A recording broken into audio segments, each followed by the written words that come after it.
Boa tarde a todos. Nós damos início agora à nossa reunião número 168 de estudo do conceito Rosa Cruz do Cosmo, da Fraternidade Rosa Cruz de Campinas.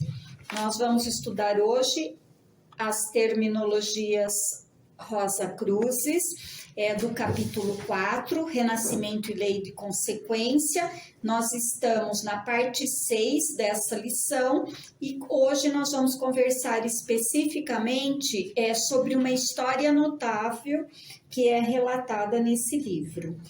Então, a gente vai iniciar a nossa reunião criando um ambiente espiritualizado por meio da oração do estudante Rosa Cruz.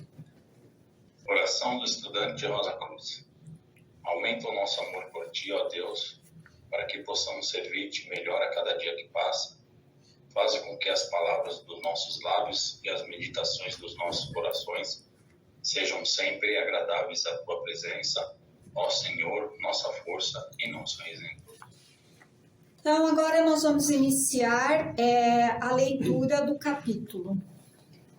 Um dia em Santa Bárbara, Califórnia, um homem chamado Roberts procurou um clarividente treinado e teosófo, e também conferencista, para pedir-lhe ajuda num caso muito invulgar.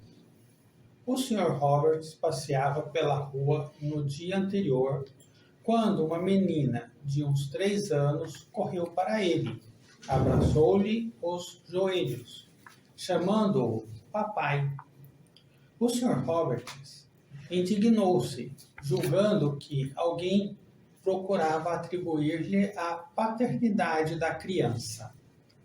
Entretanto, a mãe da criança chegou rapidamente e, tão surpresa quanto o Sr. Roberts, tentou levá-la. Contudo, a menina não queria largá-lo, insistindo em que o Sr. Roberts era seu pai. Devido às circunstâncias que depois mencionaremos, o Sr. Roberts não pôde afastar essa cena do pensamento, resolvendo procurar o clarividente que o acompanhou até a casa dos pais da menina. Esta, ao vê-lo, correu novamente para ele, chamando-o outra vez de papai. O clarividente, a quem chamaremos X, primeiramente conduziu a menina para perto da janela a fim de verificar se a íris do seu olho se dilatava e contraísse conforme se afastasse ou se aproximasse da luz.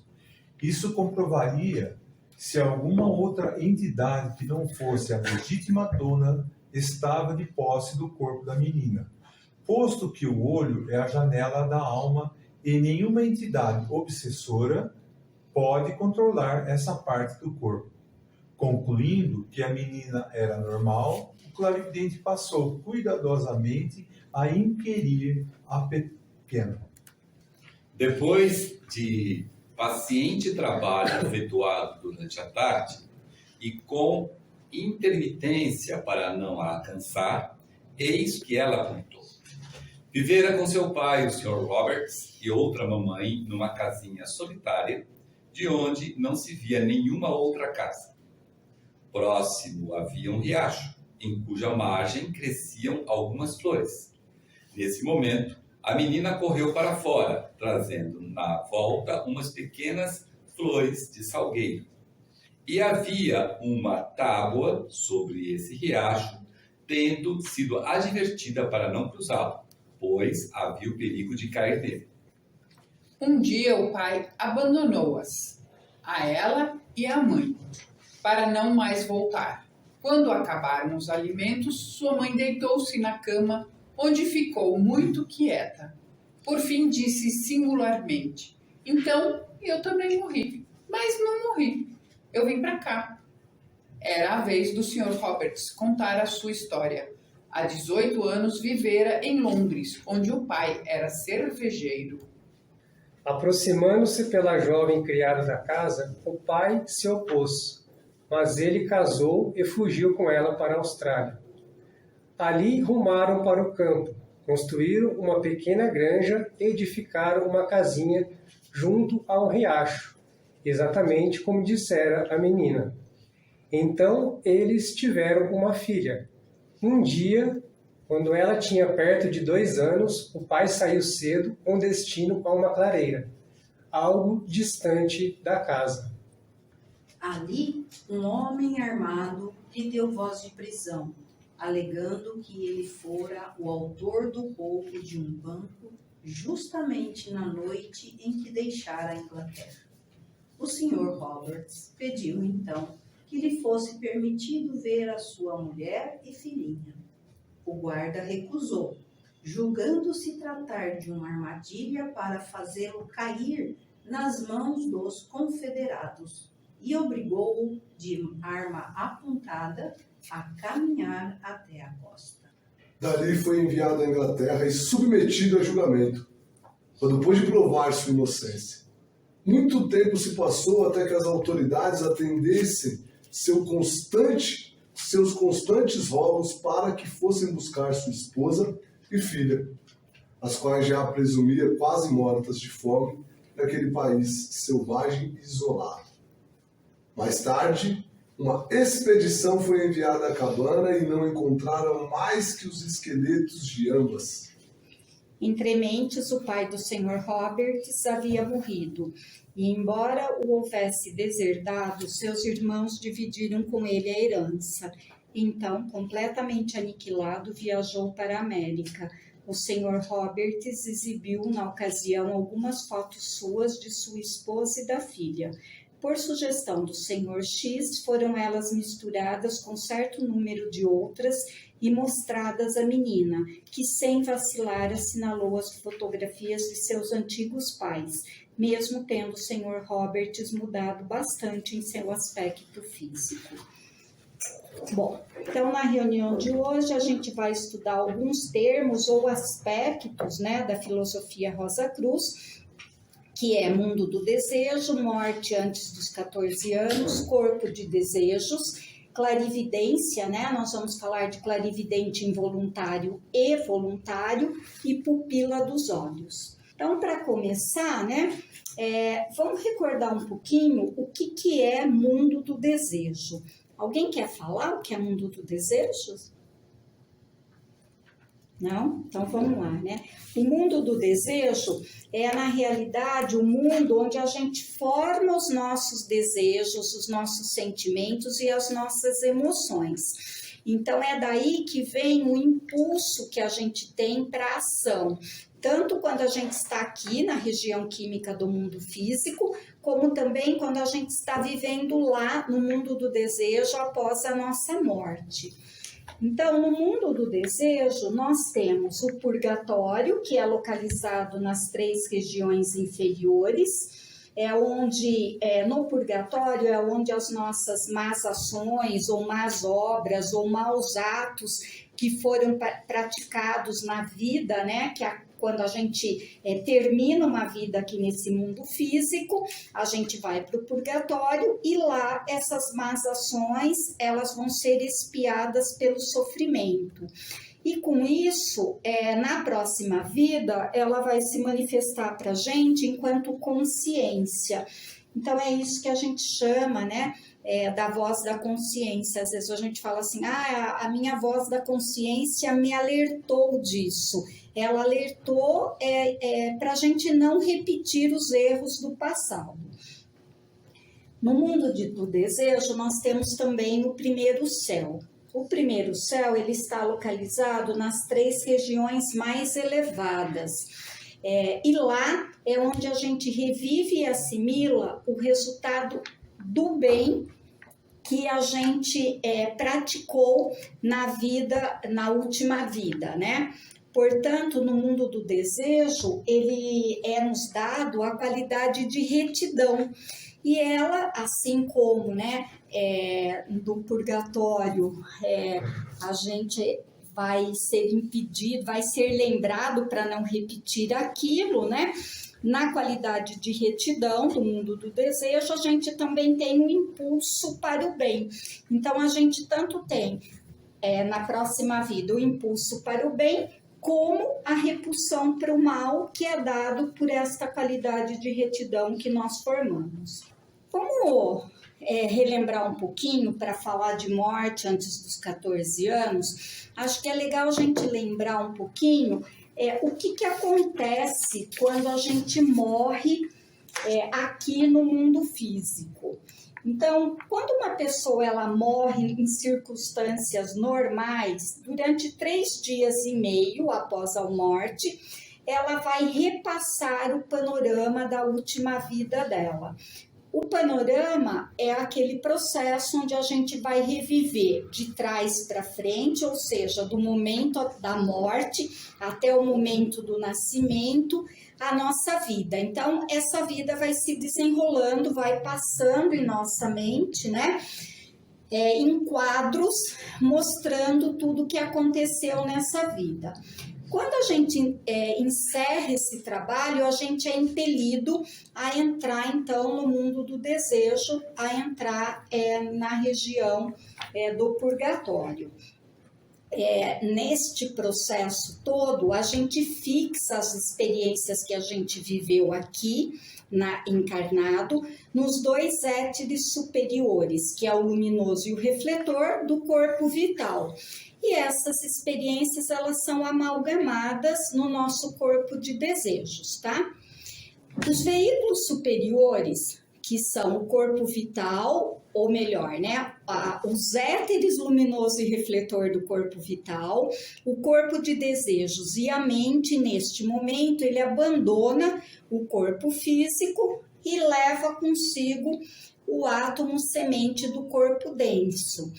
Esse átomo semente, ele é permanente do ego, ou seja, ele vai com a gente nas várias vidas, né? E é ele também que vai servir para que a gente componha o nosso corpo denso no próximo renascimento. No caso de mortes em situações repentinas ou em situações violentas, como, por exemplo, num incêndio, num desastre, numa guerra. E tem uma outra situação também, tá, gente?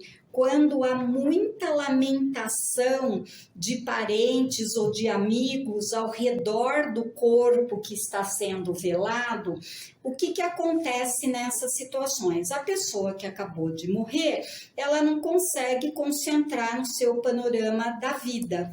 E a consequência disso é que ela fica com uma gravação dos pensamentos, dos desejos, das emoções dessa última vida de uma forma muito fraca. Então, não é feita assim de um modo, vamos dizer assim, ela é feita de um modo meio superficial nos 2 éteres superiores, tá? E com isso, a pessoa não tem material bom, vamos dizer assim, para trabalhar no purgatório e no primeiro céu. Às vezes acontece o seguinte também, falha. Tipo assim, a pessoa consegue reviver o efeito, mas não consegue reviver a causa. Ah, que legal. Em alguns casos, inclusive, a pessoa não revê o efeito e revê a causa.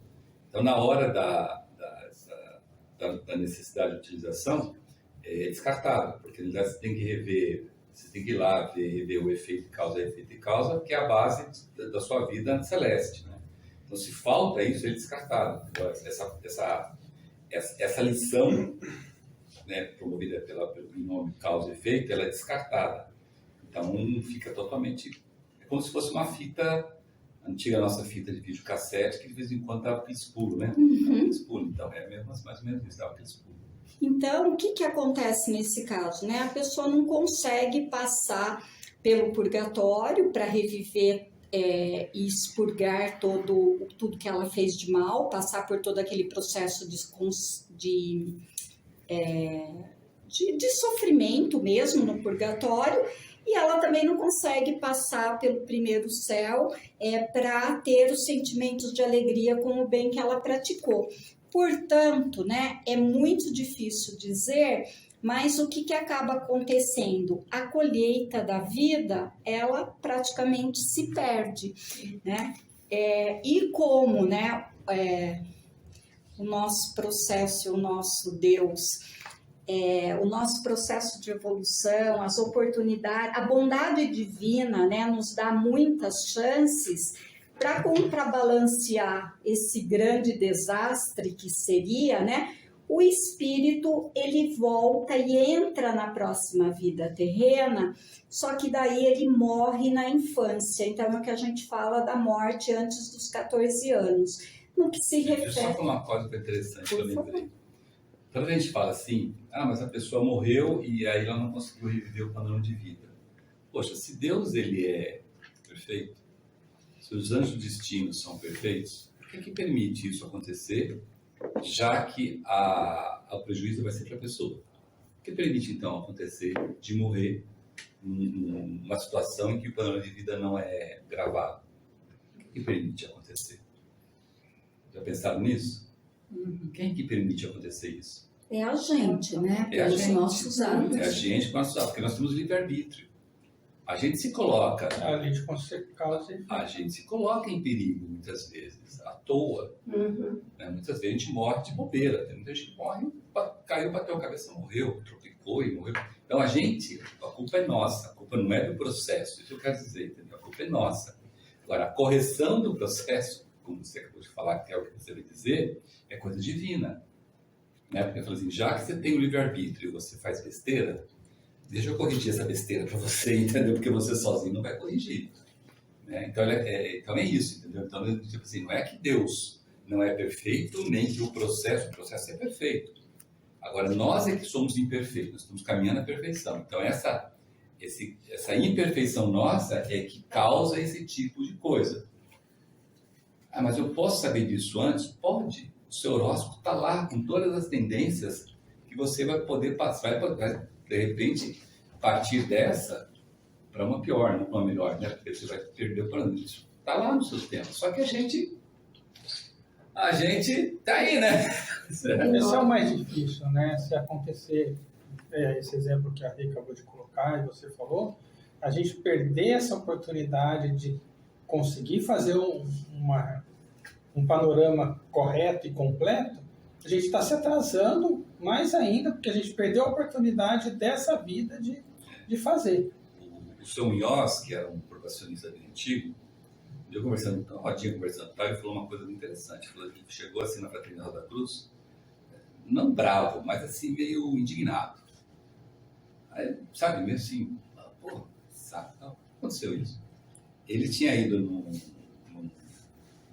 velório de um parente da esposa dele. A esposa dele era da igreja messiânica, não sei se é essa igreja, ela é cristã.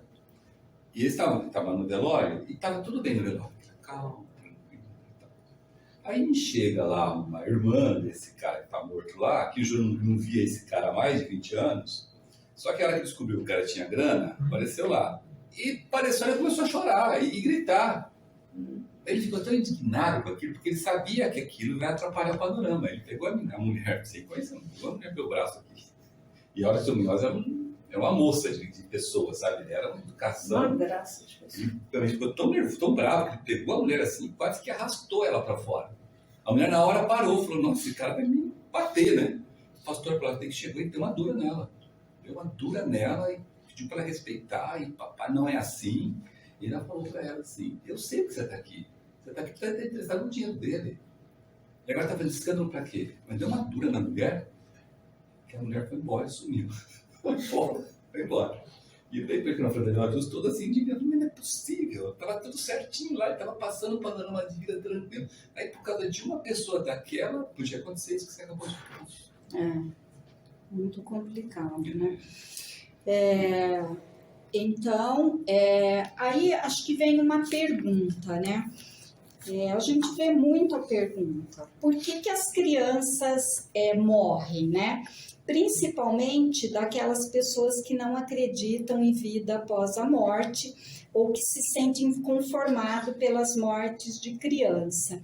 Na verdade, existem assim muitas causas para a morte de uma criança, mas uma delas vem dessa situação em que o ego morreu de forma repentina ou que houveram muitas lamentações e ele não pôde passar o panorama de vida dele, né? Então, não é todas as crianças que morrem por essa cedo causa. Tiveram alguma coisa numa vida anterior. Não são todas. Não. Mas as uma que das tiveram causas. isso numa vida anterior vão morrer como criança. Isso, tá? Tendência, né? A tendência, bom, Tem uma, por exemplo, um caso clássico de morte infantil é aquele ego que a mulher fica grávida, né? Fica aí grávida, aí ela aborta, fica grávida de novo, aborta, fica grávida de novo, aborta. Ela vai abortando até a hora que nasce. Esse é um caso de mortalidade infantil. Aquele ego está prestando um serviço àquela irmã que em vidas passadas, o que ela fez? Abortou, matou criança, fez o que não deveria fazer, entendeu?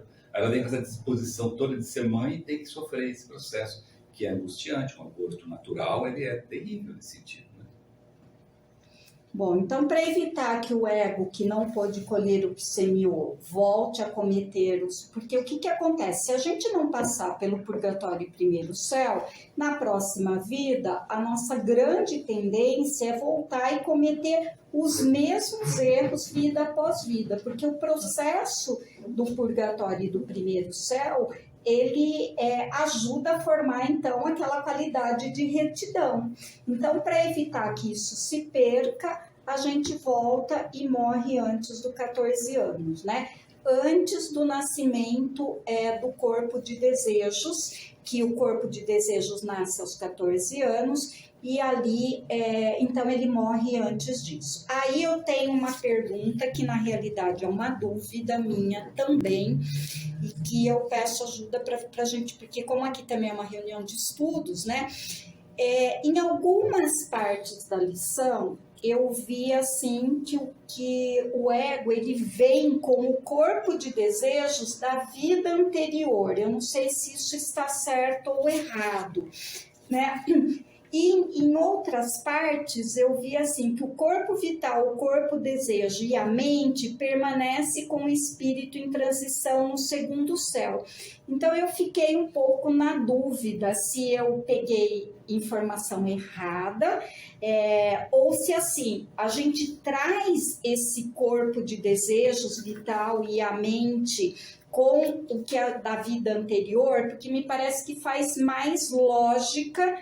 Porque daí eu vou para o purgatório e para o primeiro céu repassando o que está gravado. Mas eu confesso que eu fiquei com dúvida. Eu faço uma segunda pergunta, então. Nós temos o corpo vital no segundo céu? Não. O que nós temos no segundo céu do corpo vital? O átomo Só semente. a semente. Tem o átomo semente do corpo vital. O corpo vital foi descartado lá na genética do mundo físico.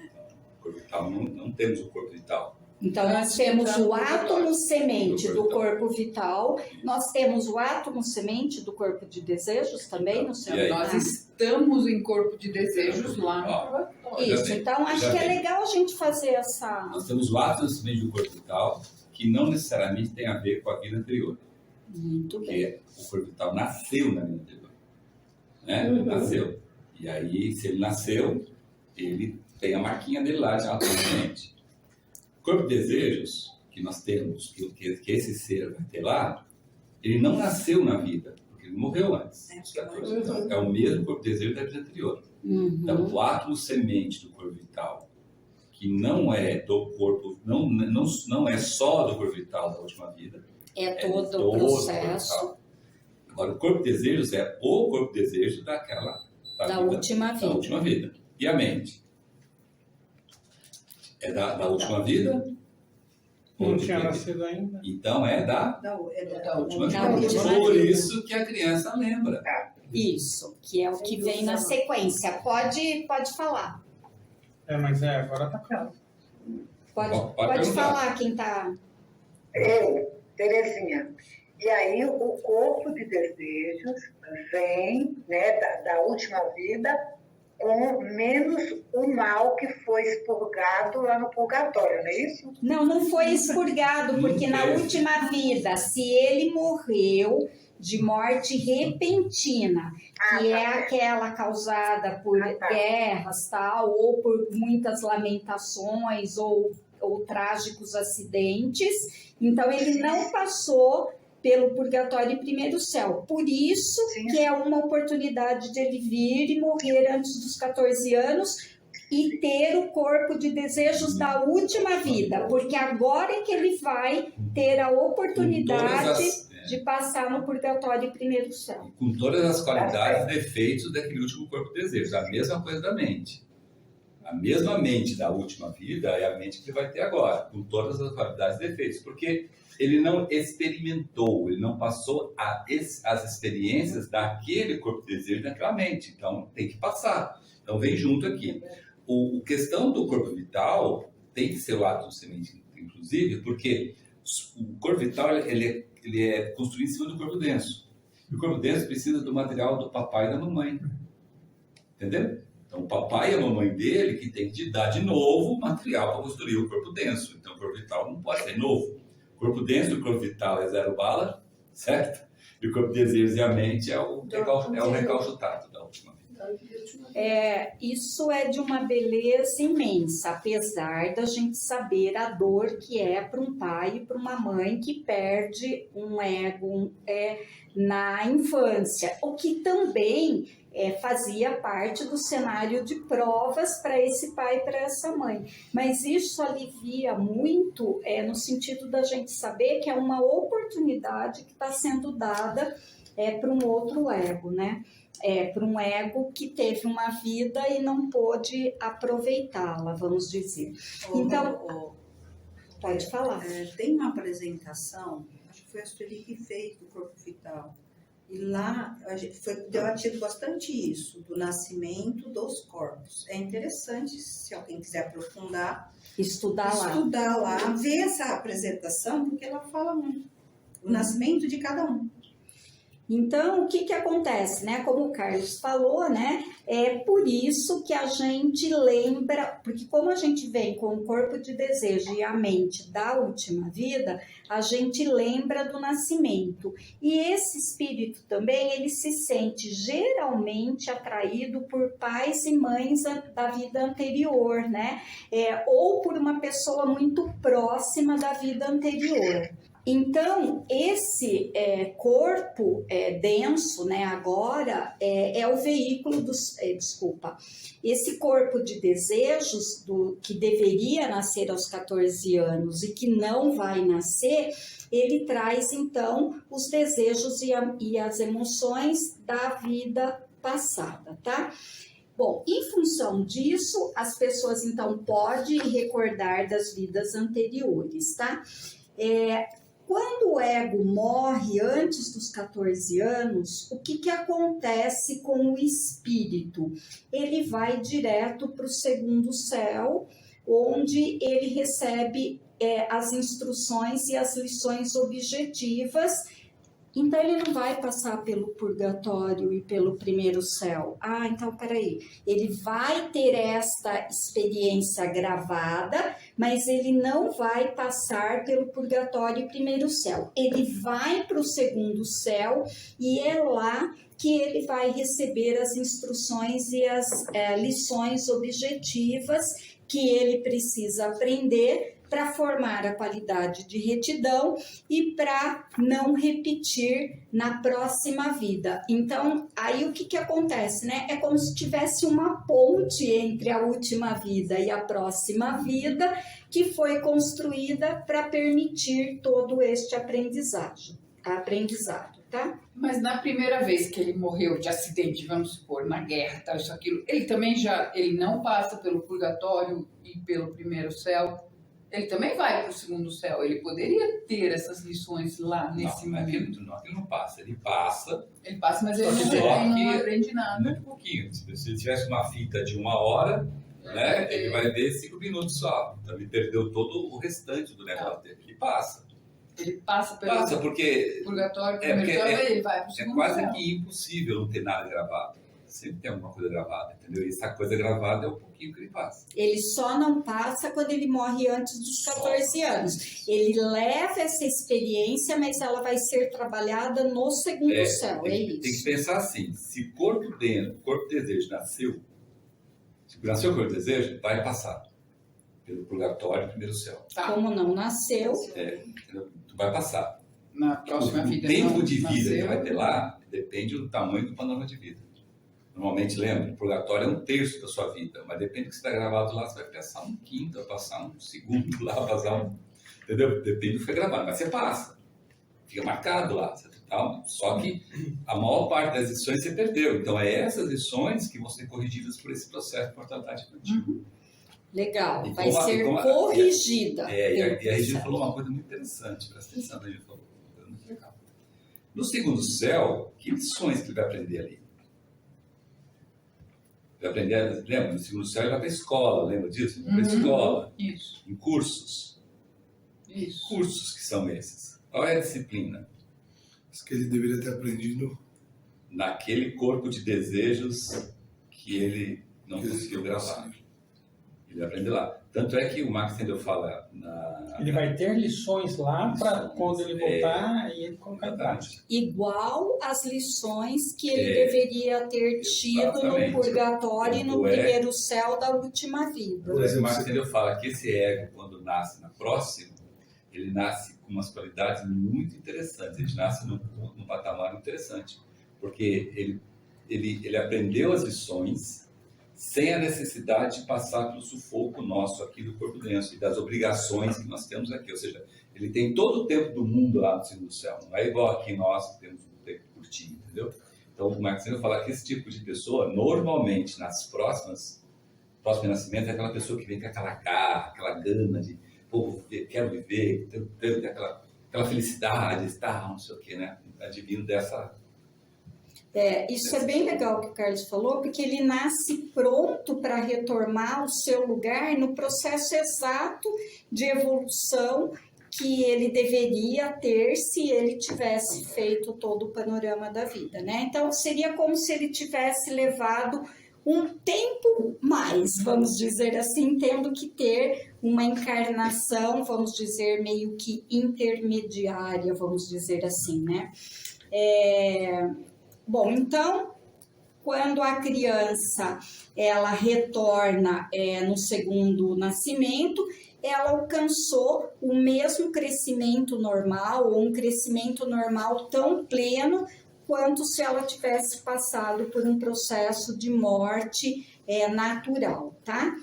Graças a essa oportunidade. Então, reforçando, de acordo com a lei da mortalidade, quem morre sobre dramática, porque nós falamos um monte de coisa, eu vou reforçar, tá? Morre em situações, então, dramáticas, em situações repentinas, que não pode reviver o seu panorama da vida, para ela não deixar de recolher os frutos da vida passada, ela vem numa segunda via e uma segunda vida e vai morrer antes do 14 anos, tá? Então, eu vou passar para o próximo termo, que é clarividente, tá? Uma dúvida rapidinho, se a pessoa morre nessa situação aí de acidente e tal, ela leva os 2.000 anos para retomar? Ou pode ser um pouco mais, ou é mais rápido? É mais rápido. De 1 a 20 anos. Tanto é mais ela perdeu o rápido. panorama. Ela volta como criança, como criança ela morre antes dos 14, ela assimila todas as lições daquela vida que ela perdeu o panorama. Tanto é mais rápido. Ela pode nascer nos meus pais. Isso. Tanto é mais rápido que ela reencontrou o Sr. Roberts nesta vida, tá? Então, a história, ela conta isso, né? Ela teve a primeira e a segunda vida e ela conheceu o Sr. Roberts, que era na outra vida o pai dela, e agora é uma pessoa que ela reconheceu como sendo seu antigo pai. É que no caso dela era criança. Isso. Eu fiquei na dúvida do adulto. Tipo, o cara tá Aquele aqui, que morreu caiu, na guerra. tomou um choque, morreu queimado, dentro de 20 anos ele retorna, nasce como criança, aí morre antes dos 14. Não, aí Esse fica 1000 anos. Então, aí Se ele morreu numa guerra, não entendi. numa situação Guerra, eletrocutado. conturbada e não conseguiu passar o panorama, ele leva 1000 anos? Não, ele vai levar menos tempo e nascer e morrer antes dos 14 anos. Não. Se ele morreu numa situação repentina, de guerra, incêndio e tal, De 1 a 20 anos. é de 1 a 20 anos. Aí isso. volta, aí depois aí nasce segunda, morre antes isso. dos 14 para pegar essa lição. Então, eu vi que tá aqui. Também. São três nascimentos, né? No caso. O cara... Esses 3 nascimentos São seria... 2 nascimentos. Não, por exemplo, um do acidente, depois volta como criança, depois o próximo, não é isso? Não, ele volta como criança, morre antes dos 14 anos, vai para o segundo céu, porque o corpo de desejos e a mente que ele tem é da vida passada, ele vai para o segundo céu, tem toda a lição que ele deveria ter aprendido na vida passada no purgatório e primeiro céu, e que ele perdeu o panorama, ele recebe todas essas lições, é como se ele tivesse uma aula de reforço na escola para alcançar o estágio de passar de ano, vamos dizer. E ele volta na próxima vida, que é a terceira vida, no mesmo estágio que ele teria se ele tivesse passado pelo purgatório e primeiro céu, entendeu? Então, o segundo céu vai acelerar esse processo de aprendizado. Mas essa parte depois como criança, né? Como criança também é 20 anos daí. Não, toda essa parte da escola é como de criança, não quando ele é adulto. Quando ele é adulto, morreu como O acidente. segundo céu não é nem criança, nem adulto. Não, é assim, Não, ó, só pra gente deixa eu situacionar o ponto repetir, ó. de vista. Vamos supor, você tem 50 anos, Show. morreu numa guerra, num incêndio, Perfeito. num acidente. Você não, ou alguém lamentou muito na sua morte, você perdeu o panorama. Então você gravou mal o seu panorama, você vai passar pelo purgatório e primeiro céu, não vai ter um mais ou menos aí desse processo de sofrimento e colheita do bem. Vai ser dado para você a chance de você reencarnar de novo. Entre esse tempo da morte e o renascimento, leva em torno de 20 anos. Você vai encarnar de novo como criança e morrer criança, antes dos 14 anos. Aí você não vai passar pelo purgatório e pelo primeiro céu, você vai direto para o segundo céu. Lá você vai ter um intensivão das lições que você deveria ter aprendido na última vida e não aprendeu. Então, o seu processo de evolução vai ser colocado no mesmo patamar se você tivesse tido o panorama na última vida. E aí, igualou, seria assim como o aluno tendo aula de reforço para passar de ano. E aí você passou de ano, volta para a vida normal dentro do seu processo de evolução normal, levando aí 1000 anos, tá? Para reencarnar. Regiane, eu conheço um caso do Paulinho. O Paulinho, ele, com 4 anos, ele foi esmagado lá, estava com a avó dele, veio uma perua cômica, esmagou ele no poste, tá? Ele faleceu, morreu. Aí, passado um certo tempo, ele renasceu.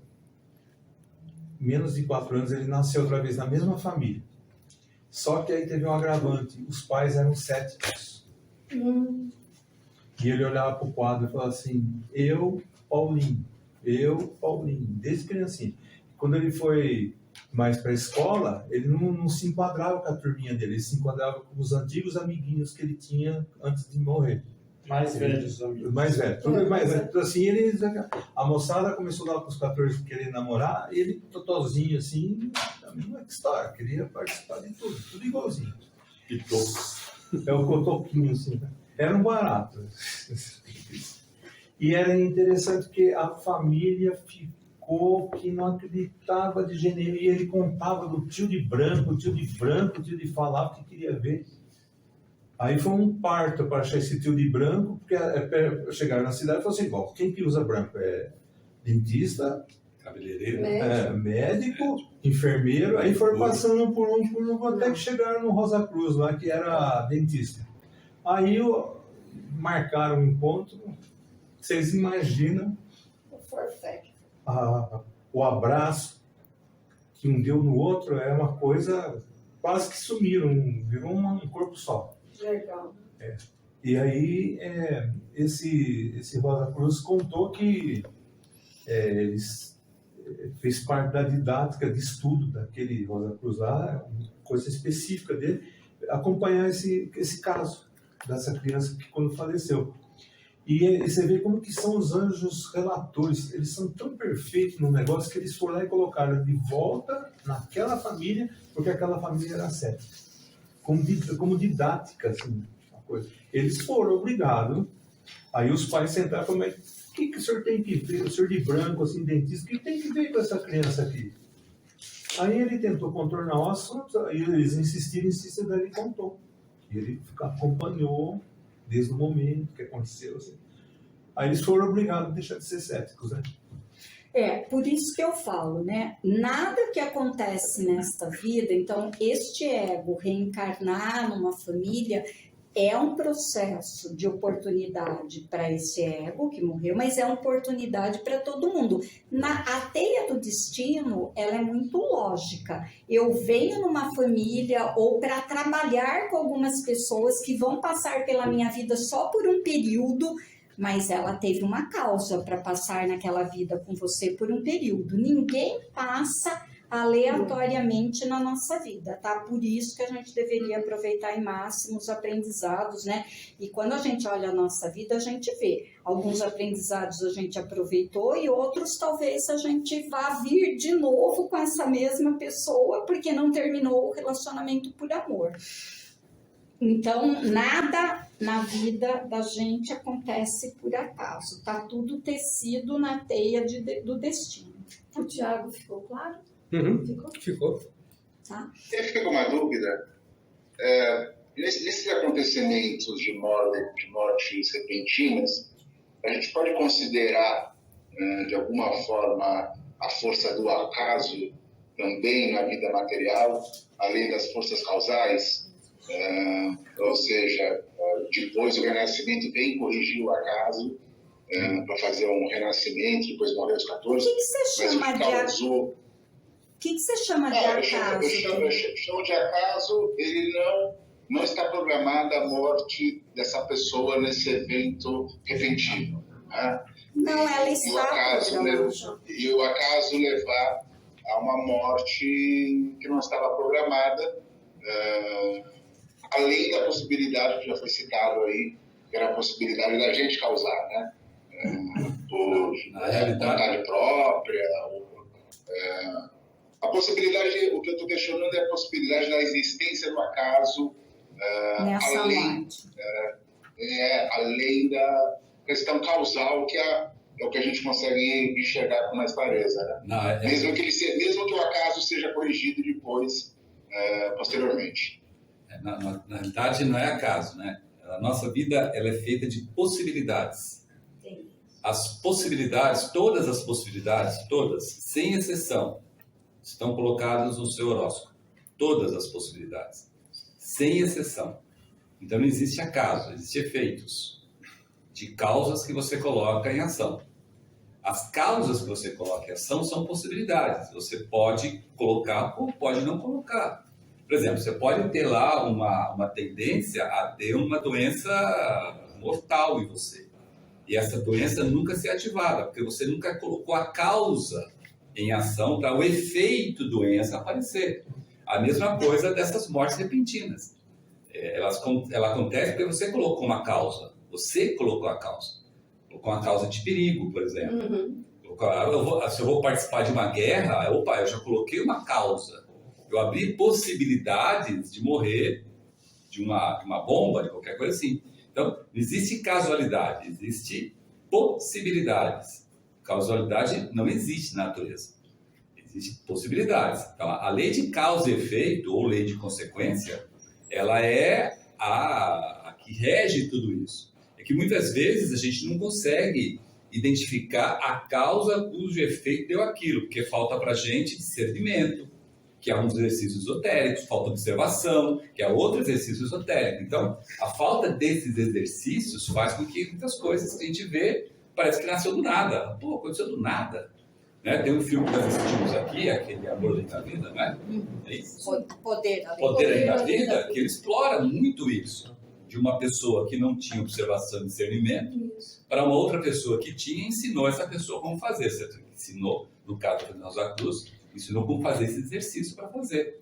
Por isso que muitas coisas que são prováveis inicialmente no estudante Rosa Cruz, ele começa a se tornar provadas a partir do momento que ele vai se capacitando para isso. E aí, com isso, há a garantia de que a casualidade, que é uma coisa que muitas vezes a gente acha que ela ainda existe. Porque a causa começa a ficar clara, né? Muitas vezes a gente não admite essa causa clara porque é muito mais fácil de justificar como do tipo, aconteceu porque tinha que acontecer, aconteceu porque aconteceu tal causa que você não prestou atenção e aconteceu tal coisa, né? E a causa que quem colocou sempre foi você. A culpa das mortes repentinas é da pessoa, não é de ninguém, é da pessoa. Isso tem que deixar bem claro para a gente. A busca da causa que ela colocou isso vai depender muito do preparo que essa pessoa tem. Porque a maioria das vezes a gente quer sempre colocar para os outros. A casualidade é uma condição de colocar para terceiros. Aconteceu, não sei, eu não tive culpa, foi o acaso. Não existe acaso, existe a causa. Né? Mas pode... Bala perdida, né? Que hoje é comum. Bala perdida não é casualidade, é causa. Tá. O destino maduro é uma causa também que eu provoquei lá atrás. Então, por exemplo, eu tenho resgate coletivo. Vou dar um exemplo. Caiu um avião.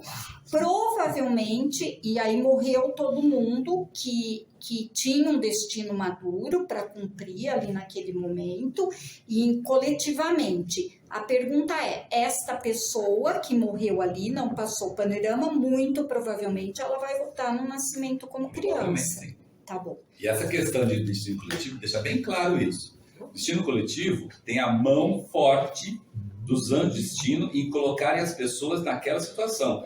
Quantas vezes em acidente de avião a gente depois ouve a pessoa falar, eu perdi o avião, eu fiz foi a minha sorte. Não é nada disso, é porque não era para estar naquele coletivo, não era para passar por aquele destino maduro. Entendeu? Isso a gente vê de monte.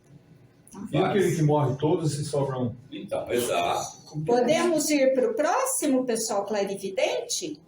Então, clarividente, né? Nós temos um tipo de clarividência que é a clarividência involuntária. Então, o clarividente involuntário, às vezes a gente chama eles, nós vamos ver na literatura também, o nome de clarividente negativo, né? Que é, por exemplo, o médium, né?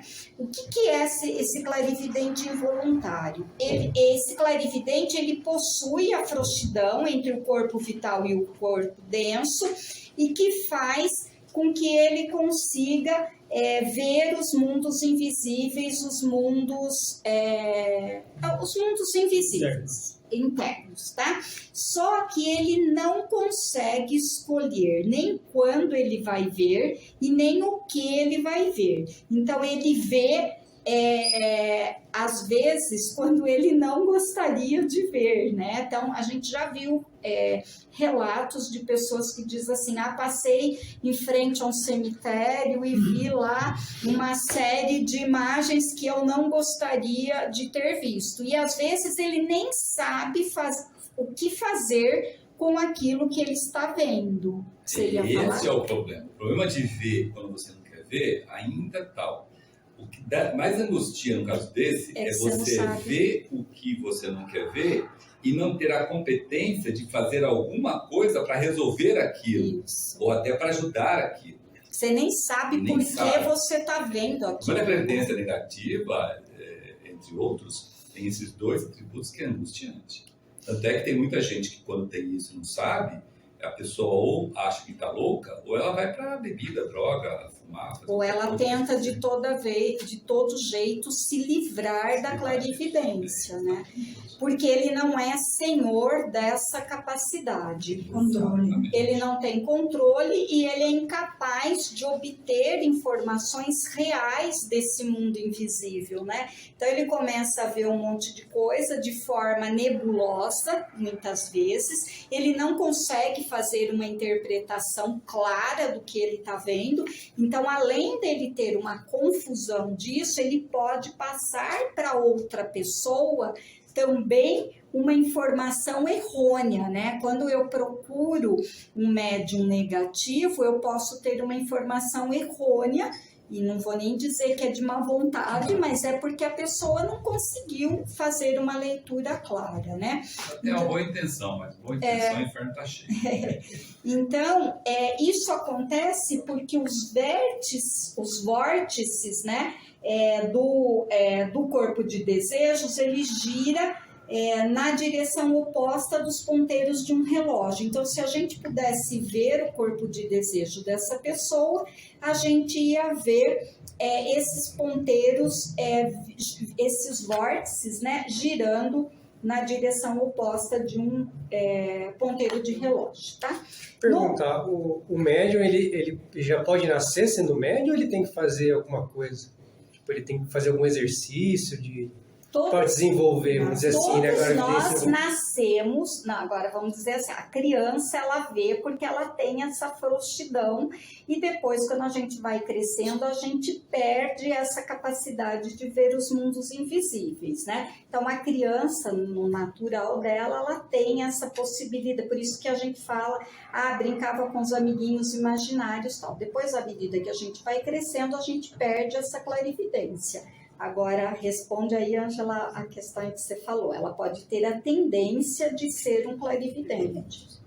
Tá? Pode nascer. E aí, o ideal é que ela seja um clarividente treinado, né? Que ela perca esta faculdade negativa e desenvolva a faculdade positiva. Porque se ela desenvolver a mediunidade, ela pode trazer muitas consequências para a saúde dela. Na realidade, acontece assim, né, gente? A pessoa, quando ela é clarividente voluntária, ela já foi clarividente voluntária nas vidas passadas. Né? Ela já foi. E nas vidas passadas, normalmente, ela aprontou muito. Porque lembrem-se sempre disso. O poder espiritual, quando é dado para fazer a maldade, faz maldade. Inclusive magia negra, certo? Então, ela já veio com essa carga de destino do passado. Então, ela vem de novo, né? Porque, lembra, no terceiro céu, você quer cacifar. Aí você vem de novo e fala assim, não, agora eu vou ter tentação de ser e não serei, certo? Então eu vou ter frouxidão de corpo tal, corpo denso, vou ter lá o Netuno, normalmente o clarividente voluntário, Netuno sempre, você vai ver lá Netuno afligido, sempre você vai ter quadratura ou oposição. Né? E normalmente quando é clarividente voluntário é Netuno afligido, Netuno estando exaltado ou no regente, que é tipo para cravar mesmo, é aquela tentação brava, entendeu? Então ela vem com todas as condições, o ambiente propício, conhecido, ele vem tudo com aquela tentação, né? Aí que cabe a ela? Cabe a ela olhar a consciência do purgatório e dizer assim, não posso ter essa tentação, não vou ser clarividente. Aí aquele negócio que a Regina falou. A pessoa vê o que não quer ver. Entra em desespero. Ela não deveria entrar em desespero. Ela deveria falar assim, aqui está a tentação. Eu não vou cair nela. O que ela tinha que ser? Pegar a parte espiritual positiva. Fazer oração. Buscar ajuda. Né? Parece muito clarividente voluntário que está aqui mesmo. Nós tivemos vários que chegaram aqui. Né? Lá em São Paulo. Exato. Só que a pessoa tem que querer ser ajudada. Não adianta dizer, eu quero ser, mas ele fala assim, eu vim aqui, vou dar um banho de descarrego e resolvo o problema. Não resolve o problema. Porque aquele negocinho, aquela tentação vai continuar com você. Vai continuar com vocês, né? Por exemplo, tem muitas pessoas na Frente da Cruz, e fora também, que ela não é clarividência voluntária, mas é suscetível à obsessão. O que é uma pessoa suscetível à obsessão? É que já foi clarividente voluntária muitas vezes anterior. Então ela está agora resgatando a outra parte. E uma parte é você ser clarividente voluntária e se deixar entrar o obsessor. Né? Para você que é seu guia, seu mestre, médico, não sei o que. Uma coisa é isso.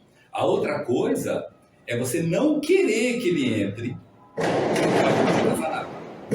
Agora, tem diferença? Repete, por favor, porque... A outra parte é você não querer, você não quer ser você não vai atrás disso, mas você tem uma facilidade de ser obsidiado ou de ser possuído. O que é isso aí? Isso é o resquício, é o rabinho que falta das vezes que você foi clarividente voluntário das vidas passadas. Então, provavelmente, numa vida anterior, você passou a vida inteira com a tentação e não foi. Então, tipo, você eliminou a parte ativa, né? Ativa você eliminou, agora vem a parte reativa. O que é a parte reativa? É essa questão de você ser obsidiado e ser possuído, né? E que, infelizmente, em 99% dos casos, a pessoa jura de ser junto que não é obsidiada e não é possuída. Ela jura de junto não é. isso? Ela não admite que seja. Aceita, ela não aceita que seja. Entendeu? Ela sofre, a vida dela vira um pandemônio, mas ela não aceita. E ela não vai atrás, isso que é importante, ela não vai atrás dessas entidades, escolas, etc. Tal, que desenvolvem a mediunidade. Por quê? Porque ela já se livrou dessa parte ativa. Ela está num problema grave, porque ela não vai atrás, porque ela fala, se eu vou lá, eu vou desenvolver a tendência voluntária, vou voltar ao que era antes, e eu não quero ser. Vou piorar. Vou piorar. Mas, por outro lado, também ela já admite. O que ela tinha que fazer? Ela tinha que admitir a possibilidade de... Isso o tema dela está mostrando lá. Se você tem hoje aspectos adversos de Netuno, você tem, sim, tendências a ser obsidiado e possuído. Tem que admitir isso, porque a partir do momento que você admitir isso, você vai atrás da solução, concorda? Se eu admitir isso, opa, o que eu tenho que fazer para não ser obsidiado e possuído? A Fratelli Rosa Cruz ensina, tem várias técnicas lá que é usada para você eliminar isso. Inclusive o mantra cristão chamado Sai de dentro de Satanás. E a segunda é o quê? Se você é do bem, você faz, mostra exatamente como você é.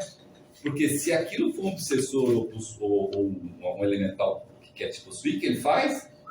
Cai fora. Por que ele cai fora? Porque contra a luz, as trevas não prevalecem. Não pode ter medo, né? Exatamente, existem várias técnicas para fazer isso. Agora, se você não admite que você pode ser obsediado ou possuído, você não vai resolver o problema, mesmo tendo uma fraternidade Rosa Cruz. Vai continuar. Mesmo sendo probacionista. E a aura branca também.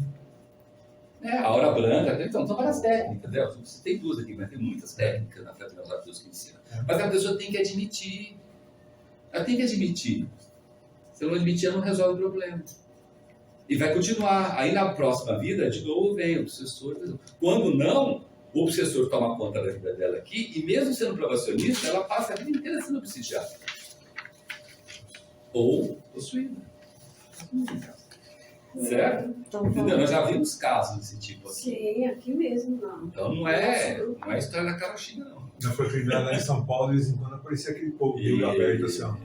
Então, nós já vamos ver os olhos abertos. Então, mas antes vamos falar de clarividente voluntário, que também é considerado clarividente positivo. Então, a gente sabe que os exercícios esotéricos da Fraternidade Rosa Cruz, ele nos prepara para a clarividência positiva e voluntária, né? Que é assim, eu tenho o domínio sobre a minha própria vontade do que eu vou ver, né? Então, eu sou o dono da minha visão dos mundos invisíveis, eu escolho o que eu vou ver e eu tenho entendimento correto do que eu vou ver. Mas ela começa quando eu quero e termina quando eu quero também. Então, não é uma coisa que vai aparecer de uma hora para outra. Eu vou escolher o que eu vou ver, né? Então, eu vejo quando eu quero ver. E quando eu vejo, eu sei exatamente o que eu devo fazer com aquilo que eu vi. Então, eu vou escolher fatos e se eu começar a usar para o mal o que eu vou ver, eu vou perder esta clarividência. Ou para ganhos pessoais. Ou para ganhos pessoais, eu vou perder essa clarividência. Então, a clarividência ela é dada para o bem, muitas vezes para ajudar as pessoas, às vezes até em processos de cura, em processos de dificuldade, ou às vezes não, né? Sempre ela é nos dada para fazer o bem, tá? Então, neste caso, se a gente pudesse ver esse corpo, ou para quem pode, né, ver o corpo de desejos, vai ver que os vórtices do corpo de desejo, eles giram no sentido do ponteiro de relógio. Então, não a gente falou da frouxidão entre os corpos, mas tem mais também, né? A gente treina esses vórtices para girar nesse sentido e fazer esse processo de forma voluntária, tá? Então, esse é o processo de desenvolvimento que a gente aprende. Isso que ele é um clarividente voluntário treinado. Treinado. Muito bem, Angela, obrigada pela palavra. E quando o Luiz falou agora de olhos, né, tem uma parte nessa história notável que o Senhor, que aparece, que conta assim, que o Senhor X conduziu a menina para perto da janela, a fim de verificar se a íris do olho dela dilatava ou se contraía quando se aproximava da luz, né? Por que isso é feito, pessoal? Por que ele fez isso? Porque um espírito obsessor não controla essa parte. A íris. Então, a pupila. Então, que é a abertura da íris, né? A abertura da pupila. Olha a abertura da pupila. Isso. Tá certo. Íris, pupila. Tá certo. Eu sei o que você falou íris. Sabe por quê? Porque em várias traduções que a gente pegou, tava íris. E eu falava íris também. Aí um dia eu falei íris. Tava íris mesmo. A íris de lá. É a pupila. A íris tá é os risquinhos. A íris é aqui e aqui é a pupila, né? Que é uma abertura, na realidade, que permite a passagem da claridade. Por isso que quando a gente faz no oftalmo, ele dilata a pupila e a gente depois sai na rua no sol e não enxerga. Por quê? A pupila dilata para que a gente veja em ambientes mais escuros, né? Com menos luminosidade. Então, tem aí uma fala que diz assim que os olhos são a janela da alma, né? E que somente o dono verdadeiro é capaz de contrair e dilatar a pupila. Então, quando ele faz isso para garantir que a menina não estava sob nenhuma obsessão, que ela estava falando que ela conhecia o Senhor Robert por livre e espontânea vontade de um espírito que estava encarnado e estava em plena consciência e domínio do seu espírito, tá? Então, a não ser, tá, gente, isso aí só não funciona se a pessoa tiver um problema mesmo, que é chamado de midiátricas, que é uma doença, tá? Mas isso é raro, então, assim, via de regra, essa é uma técnica para se usar para saber se a pessoa está de posse ou não de um espírito. Então, uma sugestão a fazer, obsessor. toda vez que você vê uma pessoa que se conhece muito e começa a ter umas atitudes esquisitas, ou até falar de uma voz que você olha nessa voz, nessa pessoa, né? A primeira coisa que você faz é tacar a lanterna na cara dela. Né? Ou então é melhor levar para o sol mais discreto, olha como tá? o sol está lindo. Olha para o sol, é mais o sol discreto. está lindo. Aí, se o cara chegar aí, se a pessoa chegar lá e dilatar a pupila, fazer assim, ó, né, fechar, aí ele não tá, porque não adianta levar, vou levar para um lugar escuro e ver se a pupila dele aumentou. Você não vai enxergar a pupila dele, se escuro, entendeu? Então tem que dar claro, porque a pupila tem que fazer assim, né?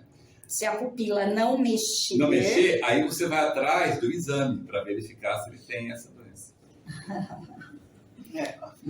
Certo? Você não pode, entendeu? Porque é complicado, você não pode dizer que o cara né? Porque, de repente o cara tem esse problema, é grave isso.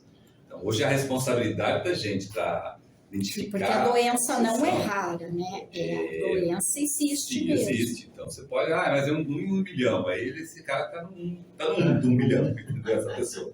Então, a gente tem que ter muita responsabilidade nessa situação, né?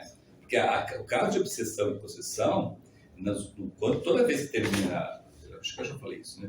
Nos últimos graus de qualquer era, e nós estamos nos 8 últimos graus da era de peixes, entrando já na era de aquário, a quantidade de obsessões e possessões aumenta assustadoramente para as pessoas que têm a tendência a ser obsidiado obsessor, certo? Por isso sempre assim.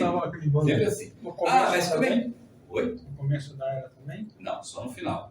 Só na rabeira, né? Mas pô, será? É isso mesmo? Olha lá na Bíblia.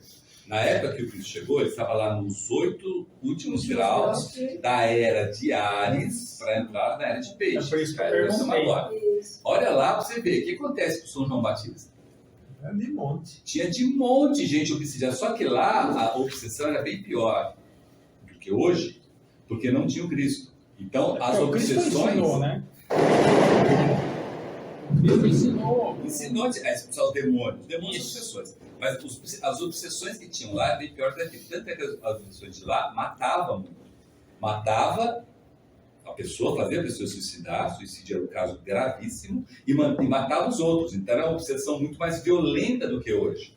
A questão do Cristo limpando o desejo fez com que esses obsessores e possuidores não fossem mais para o lado físico, mas fossem para o lado emocional e mental.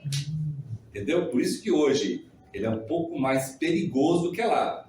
Por quê? Porque pode atazanar e atrasar a evolução de uma pessoa direta só trabalhando no desejo e no pensamento fora. Porque como o desejo contaminando o pensamento, né? A obsessão hoje está ao nível mental e emocional.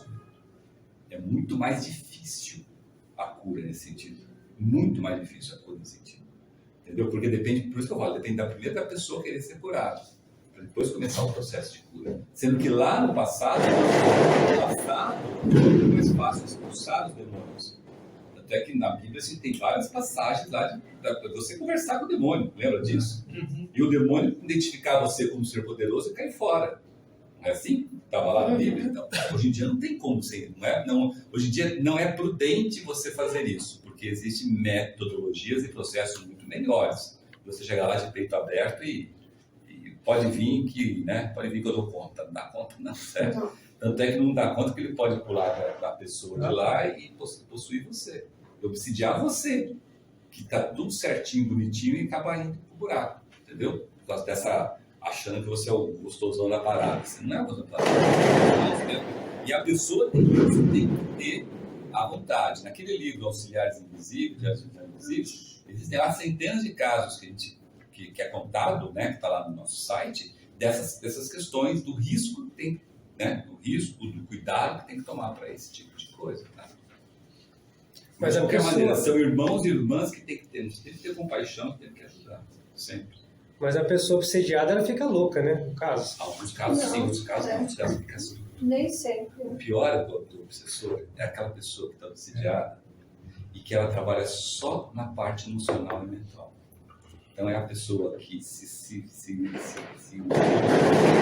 fastidia, fazer mal. Ou ela sofre também, né?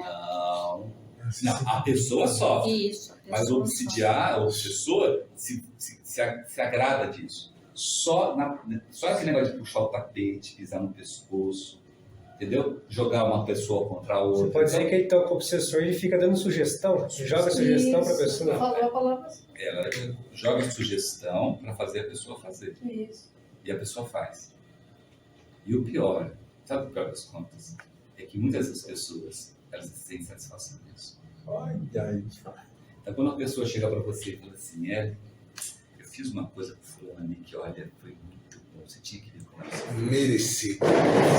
Bacana. Sabe, a pessoa tem sangue, tem satisfação. Esse é o perigo. Porque nós não somos santos, nenhum de nós somos santos aqui, de jeito nenhum. Então nós temos o nosso lado malzinho também. Mas e se ela nós não temos o nosso lado malzinho? E se ela sofre? Não, ela porque sofre. Mas ela pode estar sofrendo por não querer fazer isso eu também. Sei, eu estou falando para você, ela sofre, nós sofremos também, mas a gente tem o nosso lado. Por exemplo, sim, todo mundo tem uma sombra, você psicóloga e trabalha na RH, você sabe disso. Dê poder a uma pessoa. Sim, o lado ela sombra, a gente ela diz. vira o quê? Um demônio, um diabo, um monstro. Né? E aí, quando ela vira isso, os elementares vão junto. Não obsedia, mas possui. Lembra de possessão e obsessão? É diferente. Por quê? Porque semelhante é semelhante. Se eu sou o Todo-Poderoso e começo a tratar mal você, ou tratar mal os subordinados, abaixo de mim, não sei o que, você está cheio de elemental. Você tá, a hora que você vê uma pessoa dessa, ela está andando. Só é a turminha do corredor, entendeu? Você sabe que eu já me perguntei muito assim. Tomar muito cuidado. Algumas coisas nesse sentido de, por exemplo, assim, vamos colocar que se eu puxar o tapete da Ângela, eu subo 2 degraus. Então eu tenho uma vantagem, tá? Vamos colocar. Então tudo bem. Por que eu vou puxar o tapete da Ângela? Porque eu tenho uma vantagem.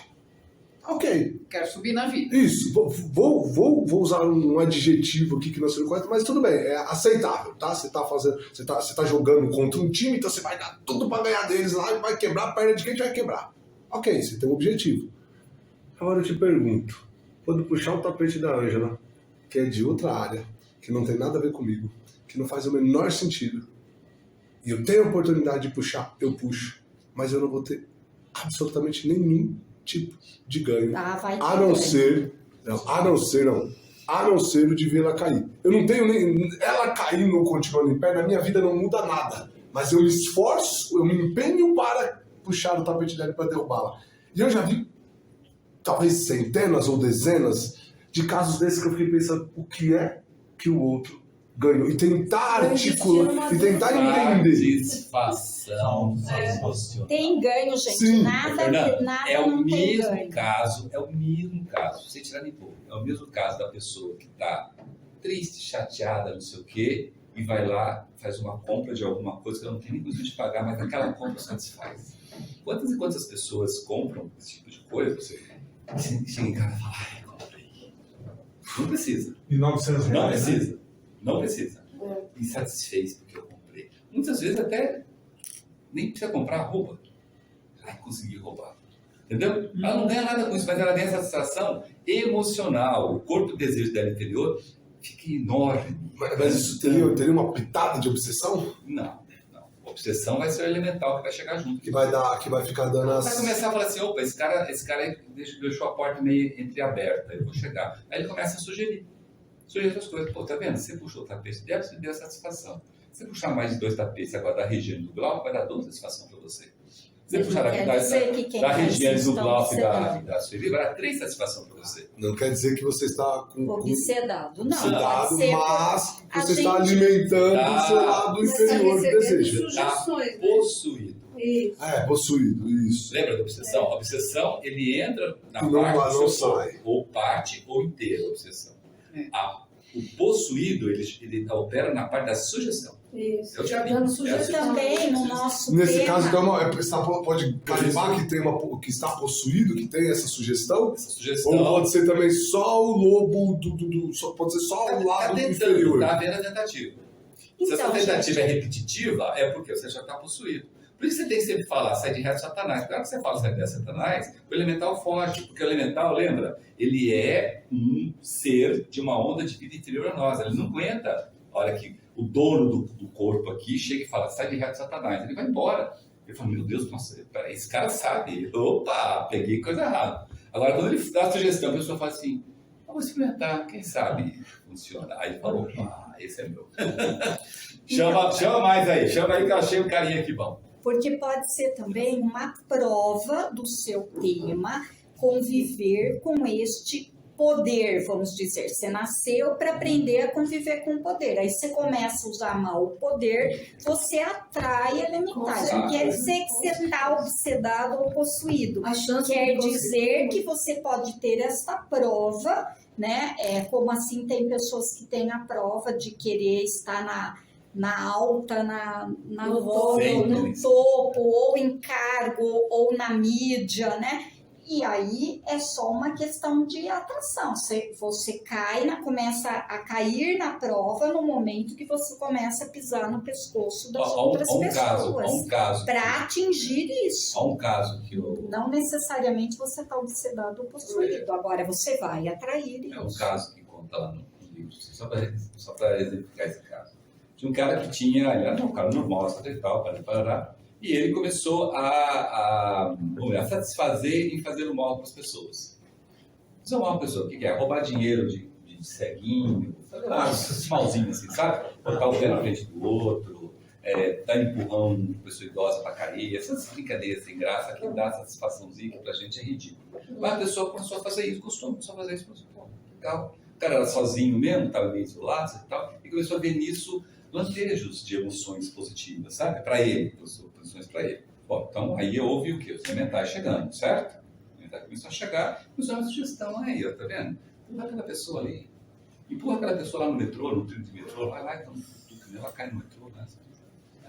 Vai fazendo isso, né? Desliga o ar-condicionado ali, rouba o fio dali, arranca o negócio ali. Essas coisinhas assim que tem pessoas que gostam de fazer isso, né? Então, possuidor, certo? Olha o que aconteceu com essa pessoa. Essa pessoa, ela trabalhava no lugar e tinha uma outra pessoa que ela nem conhecia lá, que estava lá no lugar, mas vira e mexe ela passava pela pessoa, né? Como ela deixou a porta dele entreaberta e começou a tocar, apareceu um ser, um homem desencarnado que estava apegado à terra, né? Com raiva daquela outra pessoa. Porque aquela outra pessoa estava prejudicada e ele ali, na sua ignorância, tinha certeza absoluta que ele tinha morrido por causa daquela pessoa. E ele não foi embora daquela pessoa, ele tinha certeza. Então ele queria prejudicar aquela pessoa. Ele usou aquela pessoa que estava possuída e fez aquela pessoa matar aquela outra pessoa. Aí o caso conta assim, a polícia não conseguia descobrir por quê, porque aquela pessoa que matou nem conhecia. Não conhecia, foi tudo para trás, não conhecia. Sabe qual foi a resolução, o atestado lá que deram? Ataque de esquizofrenia. Sendo que o cara não tinha nada de esquizofrenia, nem antecedente, não tinha nada nos pais, nos mães, não tinha nada de gerência e tal. Foi atestado lá, porque não tinha o que falar. O cara não conhecia. Sabe, tipo assim, e matou de uma maneira violenta, não foi chegar e dar um tiro lá, deu 30 e poucas facadas na pessoa. Nada. Esquizofrênico. Um ataque, um surto. Né? Um surto. Agora é moda. Só que lá conta a história e fala, olha, só que os psiquiatras, etc. Falaram, não pode ter sido. Né?